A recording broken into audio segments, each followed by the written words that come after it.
Good day guys and welcome to our channel. In this video I'm talking about how to contact a seller on AliExpress.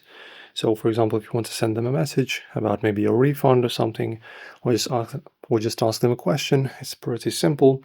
So let us firstly now find some kind of item, say this t-shirt for example, and now guys you'll be taken to the page where you can purchase it, and you need to just scroll down a bit.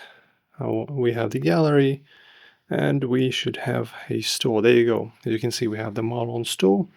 So go here, visit the store, and in here guys, as you can see, we have the name, how much followers they have, how many sales they have, and right next to the follow button we have a little chat icon. So press on that, and now in this section, as you can see, we opened up a chat where we can successfully send them a message. So if you have any questions or something, you can send them here. So pretty simple guys. If this helped you out, don't forget to like and subscribe. See you in the next video.